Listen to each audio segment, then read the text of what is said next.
EC যে বলেছিল যে মোবাইল নিয়ে ঢুকতে পারবে না, আজকে সেই আইন রহিত করেছে। এখন সবাই মোবাইল নিয়ে ঢুকতে পারবেন। কোনো জায়গায় গ্যাঞ্জাম হওয়ার সাথে সাথে ভিডিও ছবি সহ প্রকাশ করে দিবেন এবং বলবেন এই দেশে নির্বাচন কি অবস্থা তোমরা স্পষ্ট দেখো। আমরা চাই কেউ কোনো অবস্থাতেই সেন্টার দখলের চেষ্টা করবেন না। আমার মা আমাদেরকে বলবো, ফজরের পরই সবাই ভোট কেন্দ্রে চলে যাবেন। জুতা এমন জুতা পরিধান করবেন যেন খুলতে দেরি না হয়। কেউ যদি ভোট ডাকাতি করতে আসে তাহলে দুই হাতে দুই জুতা দিয়া গালের মধ্যে ভোট দিয়ে দেবে ইনশাআল্লাহ।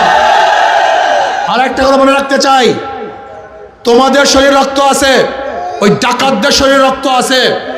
ওই ডাকাতদেরও সাহস আছে, তোমাদেরও সাহস আছে। আমি মনে করি মুমিনের ইমানের সামনে ডাকাতদের ইমানের কোনো শক্তি নাই। যদি ওরা ভোট ডাকাতি করতে আসে, যে কোনো একজন দাঁড়িয়ে যাবে ইনশাআল্লাহ। যে কোনো একজন কেন্দ্রের মধ্যে সাহস করে দাঁড়িয়ে যাবে ইনশাআল্লাহ। যে কোনো একজন দাঁড়িয়ে যাবা। কি রাজি আছেন ইনশাআল্লাহ? কে কে রাজি আছেন? নারায়ে তাকবীর, নারায়ে তাকবীর।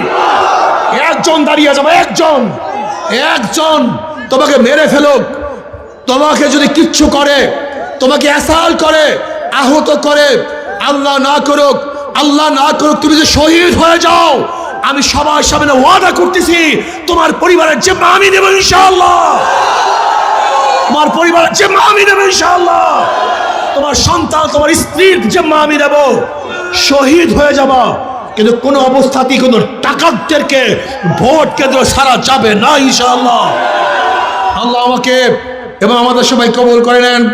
আশা করা যায় বাকেরগঞ্জের মানুষ যেভাবে জাগ্রত হয়েছে, ইনশাআল্লাহ বাকেরগঞ্জ বিপুল ভোটে হাত পাখা বিজয় হবে ইনশাআল্লাহ।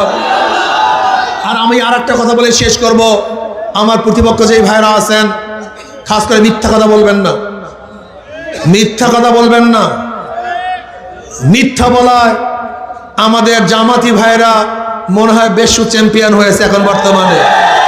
ইয়া তো মিথ্যা কোনো মানুষ বলতে পারে আমার জানা নাই। আল্লাহ আমাদের সবাইকে মিথ্যা থেকে হেফাজত করেন। আল্লাহ আমাদের সবাইকে হাত পাকা প্রতীকে ভোট দিয়ে ইসলামকে বিজয় করার, দেশকে বিজয় করার, মানবতার বিজয় করার তৌফিক দান করেন।